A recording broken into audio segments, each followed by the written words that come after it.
Hello student, I am Divya Kathiria and जैसे कि हम लोग कंटिन्यू कर रहे हैं हमारा फर्स्ट चैप्टर इंडेक्स नंबर, तो उसके रिलेटेड आज कुछ हम लोग ऐसे फॉर्मूलाज देखने वाले हैं जो हमारे 5 मार्क के सम के लिए बहुत ही ज़्यादा इंपॉर्टेंट है। ज़्यादातर बोर्ड के एग्जामिनेशन में ये सारे जो फार्मूलाज है उसको यूज़ करते हुए ही सम 5 मार्क के लिए पूछे जाते हैं। क्लियर? तो आज हम लोग देखने वाले हैं specific formula for the computing index number. First one जो हमारा फार्मूला है वो है method of a weighted average.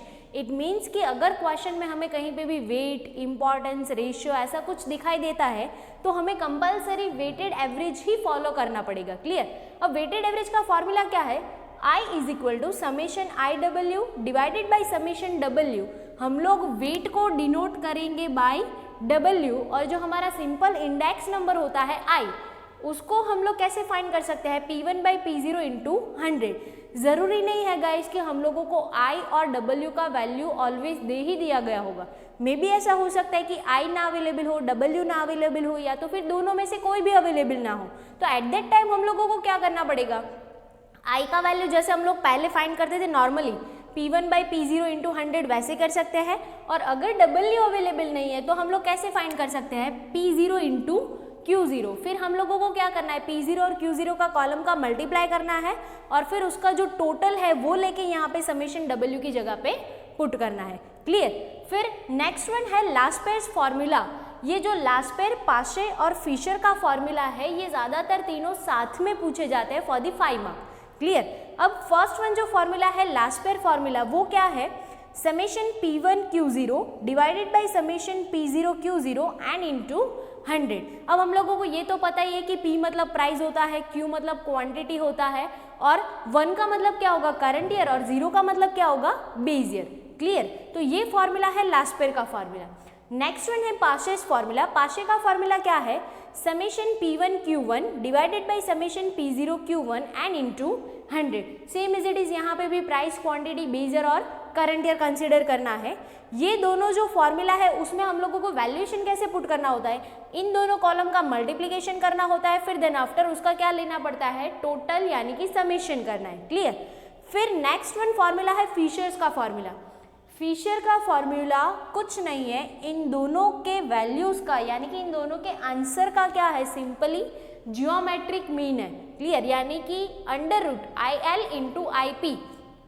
IL का मतलब क्या होगा? लास्ट पेज इंडेक्स नंबर, और IP का मतलब क्या होगा? Paasche's index number. हम लोग जो लास्ट पेयर का इंडेक्स नंबर है ना उसको IP से डिनोट करेंगे। इसका मतलब क्या होगा? इंडेक्स नंबर ऑफ IL से डिनोट करेंगे। इसका मतलब क्या होगा? Index number of last pair. यहाँ पे डिनोट करेंगे IP से, इसका मतलब क्या होगा? इंडेक्स नंबर ऑफ पाशे।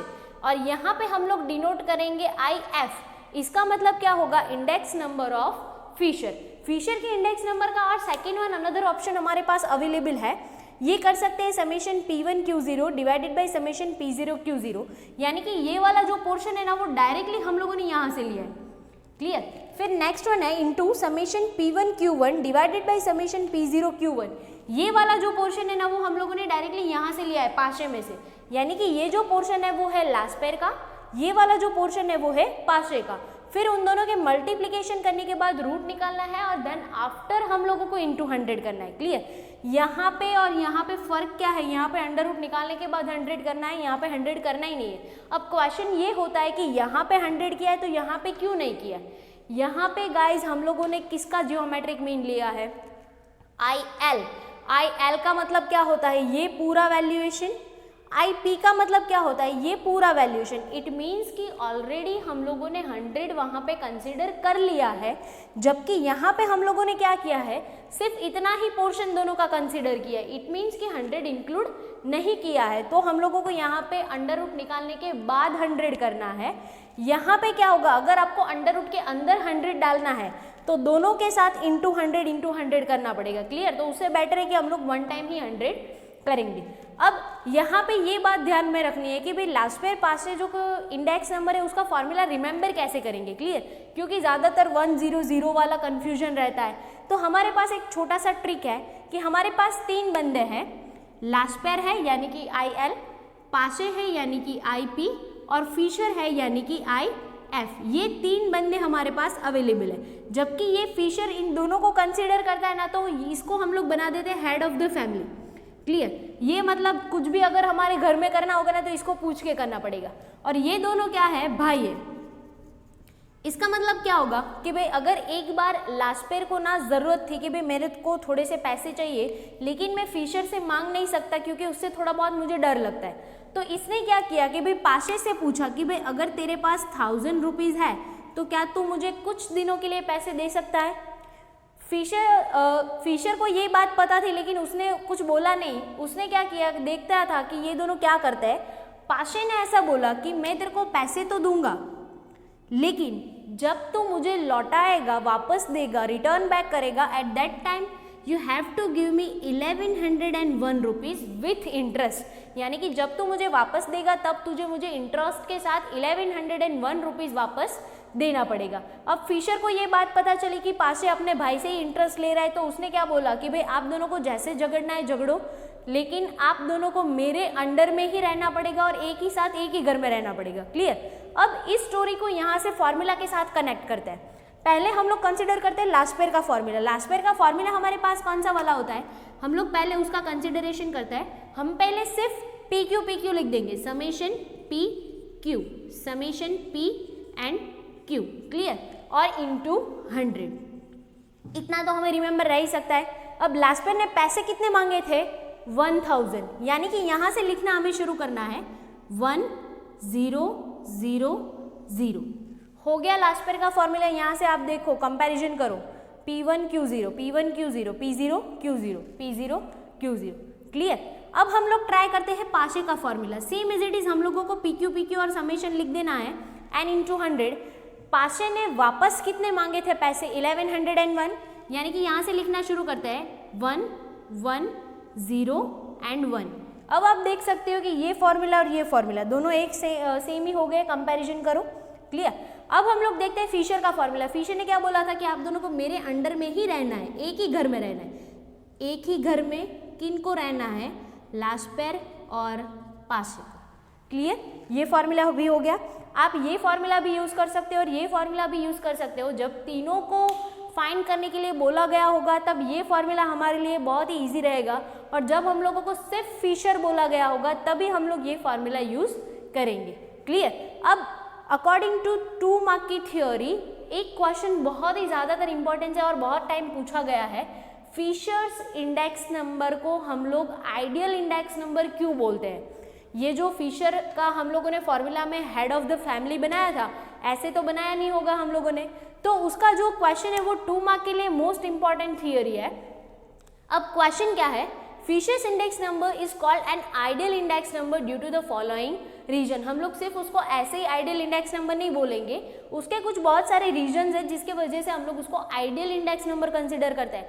गाइज, आपको बहुत सारे ऐसे क्वेश्चन होंगे उसमें ऐसा भी बोला गया होगा कि आप आइडियल इंडेक्स नंबर कंप्यूट करो, तो इट मीन्स हमें कौन सा करना है, फिशर का इंडेक्स नंबर करना है। फर्स्ट वन हम लोग देखते हैं, consider the quantity of both year, यानी कि ये दोनों ईयर के क्वांटिटी को कंसिडर करता है। कौन से दोनों ईयर, तो कि बेस ईयर और करंट ईयर। यहाँ पे देखते हैं फॉर्मूला में हमारे पास ये दोनों फॉर्मूलाज अवेलेबल थे। यहाँ पे देखो P1 P0 दोनों लिया है, लेकिन Q सिर्फ कौन सा लिया है, 0 वाला लिया है, यानी कि यहाँ पे Q1 कंसिडर नहीं किया है। यहाँ पे देखो P1 और P0 दोनों लिया है, Q दोनों 1 लिया है, यानी कि Q0 को यहाँ पे कंसिडर नहीं किया है। जबकि फिशर के इंडेक्स नंबर में देखो Q0 भी आ गया, Q1 भी आ गया, यानी कि दोनों ईयर की क्वांटिटी को ये कंसिडर कर रहा है। फिर है 1 मार्क के लिए गाइज, ये भी बहुत ज़्यादातर क्वेश्चन पूछा जाता है, satisfy both the fundamental test. ऐसा पूछा जाता है कि भाई फिशर कौन से दोनों फंडामेंटल टेस्ट को सेटिस्फाई करता है, तो फर्स्ट वन है time reversal and factor reversal test. Clear? ये दोनों टेस्ट जो है वो फिशर सेटिस्फाई करता है। अब टाइम रिवर्सल कैसे सेटिस्फाई करता है, टाइम हमारे पास सिर्फ 2 ईयर के अवेलेबल है, एक तो बेस ईयर और एक तो करंट ईयर। यहाँ पे देखते हैं P दोनों कंसिडर किए उसने, 1 और 0, यानी कि पास्ट का टाइम पीरियड भी कंसिडर किया, करंट का टाइम पीरियड भी कंसिडर किया। Q में भी सेम, उन लोगों ने बेस ईयर का टाइम पीरियड भी कंसिडर किया है और करंट का भी कंसिडर किया है, यानी कि दोनों टाइम पीरियड को वो कंसिडर कर रहा है। फिर है फैक्टर रिवर्जल, यहाँ पे आप देख सकते हो इन्होंने Q1 का जो वेरिएबल्स है फैक्टर्स है उसको कंसिडर नहीं किया है, यहाँ पे Q0 को कंसिडर नहीं किया है, जबकि फिशर एक ही ऐसा है कि जिसने दोनों टाइम पीरियड को भी और जो 4 फैक्टर्स हमारे पास है P1, P0, Q1 and Q0 उन सबको उसने एक साथ कंसिडर किया है। फिर देन आफ्टर है geometric mean is a use for the index number. Guys हम लोगों ने 11वीं स्टैंडर्ड में देखा होगा कि जब हम लोगों ने मीन देखा था, हमारे पास बहुत सारे मीन थे, एरिथमेटिक मीन था, combine mean, weighted mean, geometric mean, तो उसमें सबसे बेस्ट वन वाला कौन सा था? Geometric mean. क्लियर? तो जो फिशर का इंडेक्स नंबर है वो क्या करता है, सिंपली इन दोनों का जियोमेट्रिक मीन निकाल देता है, और जो कि एवरेज के लिए बेस्ट वन मेथड है। फिर है लास्ट वन, फ्री फ्रॉम बायस, यानी कि फिशर के इंडेक्स के नंबर के अंदर किसी भी फैक्टर्स के साथ कोई भी बायसनेस होने का चांस नहीं है, क्योंकि ये सबको अपने अंदर कंसीडर करता है। यहाँ पे किसके साथ बायसनेस हो रहा है? Q1 के साथ, यहाँ पे Q0 के साथ हो रहा है, और जबकि यहाँ पे दोनों को कंसीडर कर लिया है तो किसी के भी साथ बायसनेस होने का चांस नहीं है। Clear guys? Now illustration number 11, find the index number for the year 2016, यानी कि हमें 16 के लिए इंडेक्स नंबर फाइंड करना है विद द बेस ईयर 2011, यानी कि हम लोगों का बेस ईयर कौन सा होगा? 2011, बाय वेटेड एवरेज मेथड, यानी कि क्लियरली क्वेश्चन में बोल दिया गया है कि आपको वेटेड एवरेज मेथड से ही करना है, तो हम लोगों को कंपलसरी कौन सा यूज करना पड़ेगा? वेटेड एवरेज मेथड ही यूज करना पड़ेगा। पहले उसका फॉर्मूला लिख देते हैं ताकि हम लोगों को आइडिया क्लियर हो जाए। I is equal to summation IW divided by summation W। अब हम लोगों को फॉर्मूला में वैल्यू पुट करने के लिए चाहिए क्या? एक तो I का लाइन होना चाहिए और W का लाइन होना चाहिए। क्लियर? क्वेश्चन में हमारे पास कुछ इस तरीका का इंफॉर्मेशन अवेलेबल है। फर्स्ट वन है आइटम, सेकेंड वन है वेट। वेट का मतलब क्या हो जाएगा? W, यानी कि चलो W तो हमारे पास अवेलेबल है। फिर हमारे पास कुछ अवेलेबल है प्राइस 2011 का और प्राइस 2016 का, लेकिन हमें I भी तो चाहिए। I का वैल्यू हमारे पास यहाँ पे अवेलेबल नहीं है, तो हम लोग सिंपल मेथड से फाइंड कर सकते हैं, जैसे इंडेक्स नंबर कहता है I इज इक्वल टू क्या हो जाएगा? P1 by P0 into 100। हमारे पास P0 भी अवेलेबल है, P1 भी अवेलेबल है। अगर क्वेश्चन में आपको ऐसा नहीं भी बोला होता कि 2011 आपका बेस ईयर है कि नहीं है, तो भी हम लोगों को कैसे पता चल जाता? हमारा जो छोटा वाला पास्ट वाला ईयर होगा वो हमारा क्या होगा? जो हमारा बेस ईयर होगा वो होगा, और जो हमारा सबसे बड़ा वाला यानी कि जो राइट नाउ का करंट ईयर का ईयर होगा वो हमारा कौन सा हो जाएगा? करंट ईयर हो जाएगा। तो इसके हिसाब से ये क्या बन जाएगा? हमारा P0, और ये क्या बन जाएगा? P1। अब दोनों वैल्यूज हमारे पास अवेलेबल है, तो हम लोग ऐसा कर सकते हैं कि P1 बाई P0 इंटू 100। चलो अब हम लोग पहले I का कॉलम प्रिपेयर कर लेते हैं, तो क्या हो जाएगा? 200 डिवाइडेड बाई 160 इंटू 100, क्या आंसर हो जाएगा? 125। फिर है 600 डिवाइडेड बाई 400, 150 इंटू 100 करना नहीं भूलना है यहाँ पे। 70 बाई 50 इंटू 100, फिर 18 डिवाइडेड बाई 10 इंटू 100, 180, और 3 बाई 2 इंटू 100, 150। क्लियर? अब हम लोग फाइंड कर लेते हैं IW। IW में हम लोगों को क्या करना है? हमें क्वेश्चन में फॉर्मूला में पुट करने के लिए वैल्यू कौन सा चाहिए? I और W का पहले मल्टीप्लिकेशन करना है, और फिर देन आफ्टर हम लोगों को उसका क्या करना है? समेशन, यानी कि टोटल करना है। क्लियर? तो हम लोग पहले IW का कॉलम फाइंड कर लेते हैं। गाइज आप कैलसी यूज करते हो तो उसमें IW आप GT से या तो फिर MRC से फाइंड कर सकते हो, तो आपके आंसर रॉन्ग आने के चांसेस बहुत कम हो जाएंगे। क्लियर? GT कैसे हम लोग यूज कर सकते हैं? आपको दो वैल्यू का मल्टीप्लिकेशन करना है। क्लियर? तो क्या हो जाएगा?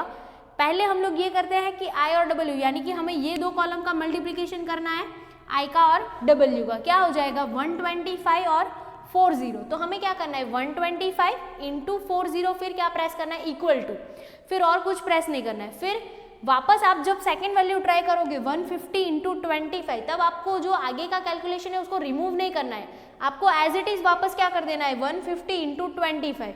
फिर ऐसे ही आपको कंटिन्यू करते जाना है जब तक आपका लास्ट कैलकुलेशन ना हो जाए, और फिर लास्ट में आपको क्या प्रेस कर देना है? GT। तो आपको क्या मिल जाएगा? इसका टोटल। क्लियर? हम लोग IW का फर्स्ट ऑफ ऑल करते हैं मल्टीप्लिकेशन। क्या हो जाएगा? 40 इंटू 125, 5000। फिर हम लोग मल्टीप्लाई करते हैं 25 इंटू 150, 3750।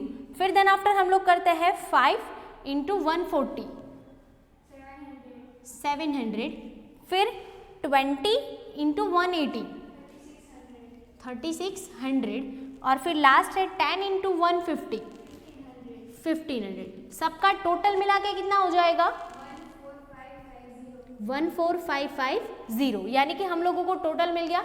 अब ये सारी वैल्यूज हम लोग फॉर्मूला में पुट करते हैं, क्या हो जाएगा समेशन IW, इट मीन्स कि ये वाला टोटल IW का मल्टीप्लीकेशन और फिर उसका टोटल 14550 डिवाइडेड बाय W का टोटल हमारे पास कितना अवेलेबल है, W का टोटल कितना होगा 100, वो पुट करते हैं तो हमारा आंसर क्या हो जाएगा 145.50। तो ये हो गया हमारा वेटेड एवरेज के अकॉर्डिंग इंडेक्स नंबर। लेकिन क्वेश्चन में हम लोगों को इंटरप्रेट करना भी पूछा होगा कि भाई करंट ईयर में लास्ट ईयर के या तो फिर बेस ईयर के अकॉर्डिंग कितना चेंज हुआ है। तो हम लोग सिंपली क्या कर देते हैं, हमारा जो आंसर होता है उसमें से 100 माइनस कर देते हैं। तो हम लोग क्या करेंगे 145.50 माइनस 100, यानी कि कितना बचेगा 45.50% increase in current year in compare to base year। या तो फिर आप बेस ईयर की जगह पे 2011 और करंट ईयर की जगह पे आप 2016 भी यूज कर सकते हो। Clear? Now illustration number 12। Illustration number 12 में हम लोगों को कुछ इस तरीके का डेटा दिया है और हमें ऐसा बोला है कि find the IL, IP and IF, it means Laspeyres, Paasche and fishers index number. हम लोगों को तीनों इंडेक्स नंबर फाइंड करना है। लेकिन अगर क्वेश्चन में हमारे पास ऐसा यूनिट का कॉलम अलग से अवेलेबल है तो हमें एक बात खास ध्यान में रखनी पड़ेगी कि भाई हमारी दो कंडीशन है वो सेटिस्फाई होनी चाहिए। First one condition is that कि यहाँ पे जो यूनिट है वो मेजरमेंट 1 के अंदर होना चाहिए, यानी कि यहाँ पे 1 मेजरमेंट होना चाहिए। यानी कि यहाँ पे केजी है तो 1 केजी होगा, उसका मतलब यहाँ पे 10 केजी होता तो हमें उसको चेंज करना पड़ता। क्लियर? फिर यहाँ पे है लीटर, यानी कि 1 लीटर ही है, केजी ही है, डजन ही है, यानी कि ये जो यूनिट की सारी कंडीशंस है वो फर्स्ट कंडीशन सेटिस्फाई होती है कि सारे यूनिट कैसे है 1 यूनिट है। सेकेंड कंडीशन इज दैट कि जो रो में यूनिट है, यानी कि एक आइटम के wise, for example first one है राइस, उसका यूनिट है केजी, तो यहाँ पे पीछे जहाँ पे भी यूनिट अवेलेबल है वो सारे यूनिट भी किस में होने चाहिए, केजी और केजी में ही होने चाहिए। यानी कि यूनिट 1 में होना चाहिए और रो के वाइज सारे यूनिट कैसे होने चाहिए, सेम होने चाहिए, तो ही हम लोग आगे कैलकुलेशन कर पाएंगे। फर्स्ट वन के लिए देखते हैं, यहाँ पे केजी मतलब 1 केजी होगा, first condition satisfied. Second condition is that कि हम लोगों के रो में सारे यूनिट सेम होने चाहिए जहाँ पे अवेलेबल है उसके लिए। यहाँ पे है केजी केजी केजी, यानी कि फर्स्ट के लिए कोई चेंज नहीं होगा। सेकंड वन ट्राई करते हैं, मिल्क है लीटर में, यानी कि यहाँ पे लीटर का मतलब 1 लीटर ही होगा, यहाँ पे भी लीटर है, यहाँ पे भी लीटर है, कोई चेंज नहीं। यहाँ पे ब्रेड है केजी में, यहाँ पे भी केजी केजी यूनिट अवेलेबल है। यहाँ पे बनाना अवेलेबल है डजन में, यहाँ पे भी डजन डजन है, यहाँ पे भी 1 यूनिट है, और सारे रो के अंदर यूनिट भी कैसे है, सेम है। इट मीन्स कि हम लोगों को कोई चेंज नहीं करना पड़ेगा। अब हम लोग देखते हैं, हमारे पास तीनों के तीनों फॉर्मूला अवेलेबल है, लास्पेर, पासे एंड फिशर। जैसे हम लोगों ने आगे देखा था, हमारा सिंपल ट्रिक क्या है लास्पेर और पासे का फॉर्मूला रिमेंबर करने का। लास्पेर मतलब 1000 एंड पासे मतलब 1101। अब हम लोगों को अगर फॉर्मूला याद नहीं रहता तो हम लोग क्या करेंगे, समेशन PQ लिख देंगे।